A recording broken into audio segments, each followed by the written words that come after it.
Bienvenido. Muchas gracias, muy amable. ¿Qué tal? ¿Cómo están? Buenas tardes. Me da mucho gusto estar aquí con ustedes el día de hoy, que nos estén acompañando. Bueno, ya me presentaron, mi nombre es Roberto Martínez, vengo de Kaspersky Lab, soy miembro del equipo de trabajo de Great Team. Nosotros somos un grupo de investigadores que básicamente lo que hacemos es monitoreo y análisis de amenazas, principalmente, bueno, en nuestra región. En Latinoamérica somos 4 personas que estamos asignados a esa tarea. Y bueno, les voy a compartir mi cuenta de Twitter, es Robert Martínez, en lugar del 0, en lugar de la O es el 0, en lugar de la I es el número 1. Suelo compartir mucha información específicamente orientada al tema de seguridad informática. Y bueno, pues me va a tocar platicar con ustedes, me voy a poner en modo Star Wars, me va a tocar hablar del lado oscuro de la fuerza, y vamos a hablar acerca precisamente de las amenazas que existen en Internet. Y nuestra agenda, bueno, vamos a trabajar con las amenazas de Internet, vamos a ver cómo el cibercrimen ha evolucionado hasta convertirse en un negocio muy productivo. Realmente tenemos que preocuparnos por este escenario, por este entorno. Vamos a revisar uno de los escenarios más comunes y vamos a finalizar con las conclusiones asociadas a los desafíos y soluciones que tenemos enfrente. Y vamos a comenzar precisamente a hablar sobre las amenazas en Internet. ¿Qué tan expuestos estamos nosotros? Y aquí viene una pregunta interesante. Muchas veces cometemos el error de pensar que a nosotros no nos va a suceder, de pensar que nosotros no tenemos información valiosa que puede interesarle a un atacante. Es decir, ¿qué podría interesarle a un hacker de mi cuenta de correo? Al final solamente le mando correos a 10 amigos, o en realidad yo no guardo nada valioso en mi computadora. Realmente, uno de los problemas principales es que tenemos una falta de conciencia situacional, y esto es, no logramos visualizar que realmente cualquier elemento que nosotros tengamos como parte del uso cotidiano de nuestro equipo representa un valor monetario para alguien. Incluso si yo no tuviera nada en mi computadora, si simplemente la conecto a Internet, esa computadora puede formar parte de una bootnet, y eso ya representa una ganancia para un ciberdelincuente. Entonces, el simple hecho de que tengamos una cuenta de correo electrónico, el simple hecho de que tengamos una cuenta en Twitter, en Facebook, que usemos Skype, cualquier factor, el hecho de usar una computadora y tenerla conectada a Internet, ya representa un riesgo. ¿Quiénes son los objetivos? Los usuarios. Adivinen por qué. Creo que es demasiado obvio, ¿no? Si ustedes alguna vez no han usado una contraseña tan simple como esta, sabrán que realmente el objetivo es el usuario. Muchas veces nosotros habíamos visto en las películas que los escenarios de hacking siempre eran un hacker que no dormía, que vivía en casa de su mamá y que todo el día comía pizza. Y siempre lo veíamos atacando sistemas nucleares y de defensa y no sé qué tantas cosas. El entorno no es así. Realmente la amenaza es hacia ustedes como usuarios comunes, porque ustedes representan un valor, una ganancia. Y lo más importante, no existe hoy día una conciencia real de las amenazas en la mayoría de los usuarios. La mayoría de los usuarios pensamos o piensan que no pueden ser blanco de un ataque. Y este es otro de los problemas que está asociados con los usuarios. Muchas veces, yo sé que en sus empresas no pasa esto, ustedes claramente definen las reglas y las políticas y todos los usuarios las siguen, pero esto es lo que sucede la mayoría de las veces. Siempre que se define una política, siempre que se define una regla, una norma, por ejemplo, de uso adecuado de los equipos, sucede esto. El usuario busca la forma de sacarle la vuelta. Y si no, recuerden la última vez que un usuario final nos dio recomendaciones, por ejemplo, de cómo conseguir algo en Internet. Algo que a lo mejor nosotros no sabíamos. A veces saben más que nosotros, ¿no? Pero no se les pierde un acceso directo porque ya no saben trabajar. Pero si se trata de bajar música y se trata de hacer esas cosas, siempre sucede esto. Eso es uno de los elementos que precisamente nos lleva a otro factor, que son las redes sociales. La mayoría de los usuarios hoy día pertenece o está por integrarse a una red social, la que sea. ¿Por qué la red social es un riesgo? Porque obviamente al hablar de volumen, al hablar de grupos, de redes, de personas, es muy fácil utilizar técnicas, que permitan engañar. Aquí la clave es el engaño. Formas en las cuales, no sé si a ustedes les ha llegado algún correo que diga, ¿quieres ver quién ha colocado una fotografía tuya en Facebook o quieres ver quién ha puesto un comentario tuyo en Facebook. Son correos que muchas veces tienen la intención de atrapar al usuario y de engañarlo para que precisamente proporcione información o simplemente tenerlo en alguna lista de contactos. Ahora, ese no es solamente el problema. El problema también radica en la descarga, por ejemplo, de software ilegal. En Latinoamérica hay una cultura muy arraigada de por qué tengo que pagar por una licencia si la puedo conseguir en X lugar de la ciudad a un costo reducido. Lo que no saben estas personas que van y compran este tipo de software es que hay un altísimo porcentaje de malware en ese software. Es decir, en pocas palabras ustedes están pagando, fíjense bien, porque un hacker se meta a su computadora, se robe su información y gane dinero a costa de ustedes. Ya no resultó tan barato, ¿cierto? Falta esa conciencia. Incluso la mayoría del malware que se descarga de internet, muchos de ellos, viene asociado a videos o a música. Es decir, todo lo que sea gratis y que diga sexo, a la gente le atrae. Son cosas que inevitable, y si vienen juntas mejor, ¿no? Y esto es inevitable. La mayoría de los usuarios caen en este tipo de engaños por esa razón. Estos son unos números que proporcionó la Conducef para 2011. Son los montos en los que tuvieron que, digamos, retribuirse a los usuarios por cargos no reconocidos. Claro, aquí se engloban muchos factores, no nada más uso de internet, ¿no? Sino uso fraudulento de tarjetas, etcétera, etcétera. Pero esta cantidad va en aumento. ¿Qué quiere decir? Que detrás de esto hay dinero. Y siempre que hay dinero, hay gente interesada. Y hay gente que está dispuesta a hacer el trabajo sucio. ¿Cuáles son los principales objetivos? Durante 2011 y 2012 se ha visto un incremento bien grande en ataques hacia plataformas Mac y plataformas Android. Hoy día todavía hay gente que compra Macs porque piensa que no tienen virus. Esa es una gran mentira. El día de hoy ustedes encuentran malware para cualquier plataforma, incluyendo Linux. Ni hablemos, por ejemplo, de plataformas móviles como Android, que tiene un incremento impresionante en el número de usuarios. La cantidad de malware que ha crecido en Android es impresionante. Y la cantidad de usuarios que no lo sabe. Es decir, es muy fácil que un usuario entre a la tienda de Google Play y diga, me gusta este juego, lo descargue, lo instale y resulta que ese software en realidad era malware.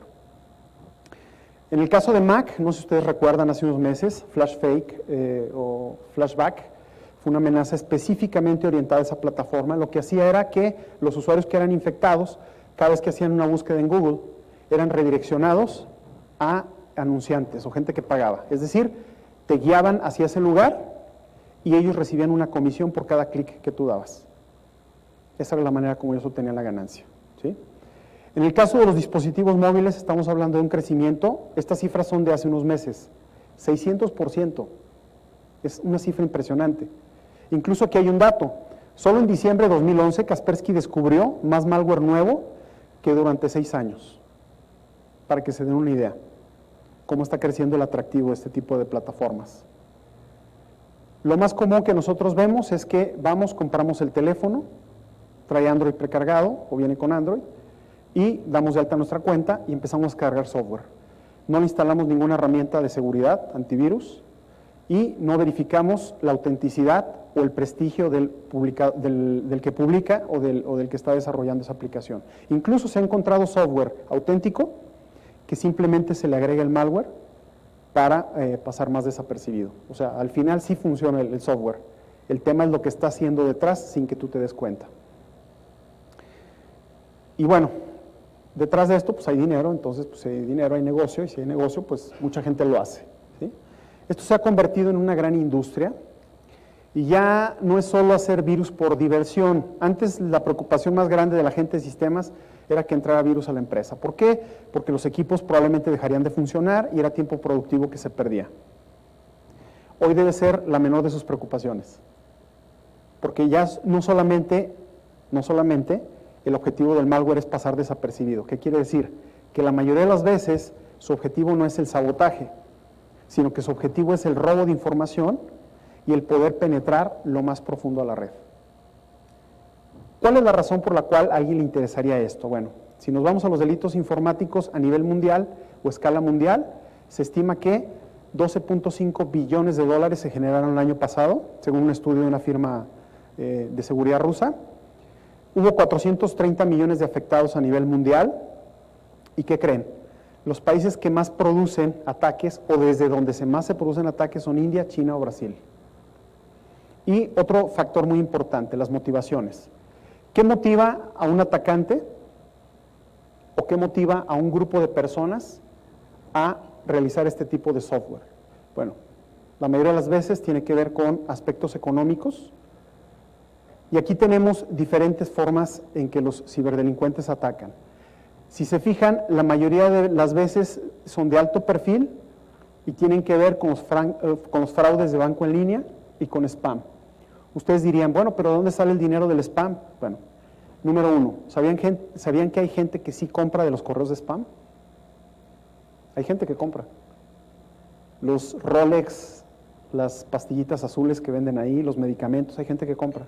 Bueno, aquí lo importante es el volumen. ¿Saben cuánto puede ganar un spammer mensual? No estoy hablando del que desarrolla el malware para poder distribuir el spam. Estoy hablando de una persona que decide hacer el negocio del spam, que compra el malware para que se distribuya, o compra la red ya hecha, que compra los servidores, o que compra ya una red hecha para distribución de correos. Una persona en esta posición puede llegar a ganar de 20 a 40 mil dólares mensuales, sin tener mayores conocimientos técnicos. Entonces, obviamente resulta atractivo para ellos.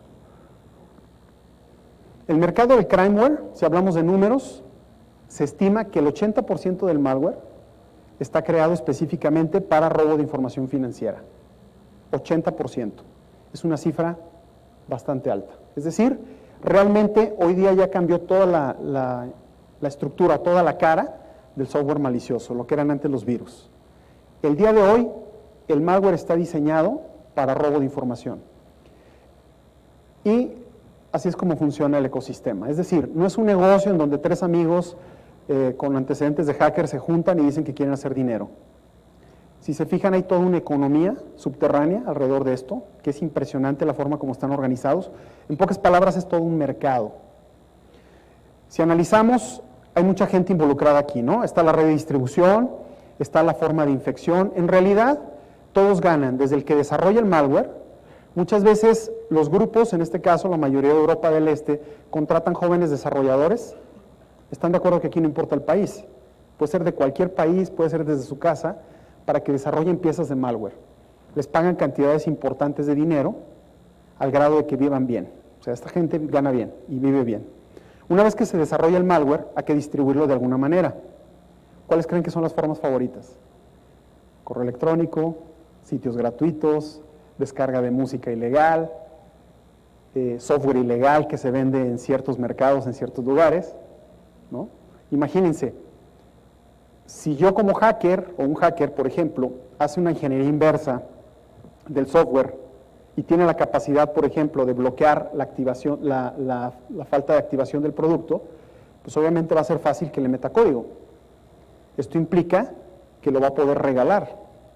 En realidad es un troyano. En realidad la intención no es regalar nada. La intención es distribuir el malware la mayor cantidad de equipos posibles. Y de ahí pues ya se distribuye, incluso existen las llamadas cibermulas o mulas de dinero, que son los encargados de lavar el dinero. No sé si alguno de ustedes ha visto anuncios en internet de gane dinero desde casa y que ponen casos de éxito de amas de casa y de estudiantes que ganaron dinero en internet. Muchos de estos anuncios son anuncios disfrazados en donde están reclutando a alguien para lavar dinero. Es decir, cuando este tipo de amenaza robe dinero de las cuentas bancarias, obviamente tiene que distribuirlo para que no sea fácilmente rastreable. Entonces utilizan cuentas de estas personas para que el dinero se dificulte más su ubicación. Muchas veces lo venden como inversiones internacionales, es decir, te hacen creer que vas a entrar a un negocio de inversiones y que simplemente te van a transferir dinero para invertir y tú vas a mandarlo a tales cuentas y tú te vas a quedar con una comisión. Entonces, hay todo un esquema detrás de esto que genera ingresos, obviamente. Y aquí la pregunta, ¿deberíamos estar preocupados? Porque muchas veces un amigo me decía, la felicidad y la ignorancia, ¿no? Cuando no sabes a qué estás expuesto, pues todo el mundo es feliz, es contento, te compras tu computadora, la compras porque no tiene virus, entonces no le pones nada, y todo el mundo contento. Cuando vas conociendo el tipo de amenazas a las que estás expuesto, entonces viene la pregunta, ¿qué tanto me tengo que preocupar? ¿Cuál es el problema? El problema, aquí se requiere más inversión que conocimiento, increíble, ¿no? Es decir, los que están ganando más dinero no son los desarrolladores del software, son los que crean y forman parte del negocio. Otro factor importante, el cibercriminal, en este caso el criminal cibernético, es un nuevo tipo de emprendedor, es decir, lo ve como negocio. Invierte una cantidad para comprar un crimeware kit y sabe que eso le va a representar ingresos. Otro factor importante es que es transnacional. O sea, automáticamente te conviertes en empresario internacional, ganando dinero fácil, entre comillas, y no importa en qué país te encuentres o no importa en qué país se genera el dinero. Otro es la facilidad para el uso de las herramientas. Muchas veces estos crimeware kits son como suites, cualquier programa que tú puedes usar, simplemente tiene sus menús, tiene sus opciones, incluso ellos te dan tutoriales, es más, yo he visto que algunos de ellos hasta te dan soporte en línea, ¿no? Entonces, está al alcance de todos. Y la dimensión global es que, por ejemplo, ¿sabían que alguien que esté teniendo acceso a un equipo puede cambiar su ubicación real inmediatamente y hacerte creer que se está conectando de otro lugar? Es decir, tú aparentemente estás viendo una conexión de Brasil, pero resulta que en realidad el hacker está en Serbia, ¿no? Otro factor importante, bastan 20 segundos para que un hacker pueda tener acceso a tu información confidencial. O sea, en 20 segundos ya se robaron la información de tu computadora, no te dio tiempo ni de reaccionar. Otro elemento importante es la facilidad con la que un hacker toma el control de tu equipo. Un hacker puede tener la capacidad de tener acceso a tu cámara web de tu computadora, puede activar tu micrófono de la computadora y grabar las conversaciones, puede interceptar las llamadas que tú hagas desde la computadora, puede robarse todas las fotografías, todos los documentos que tengas en tu computadora. Esto lo puede hacer en 20 segundos.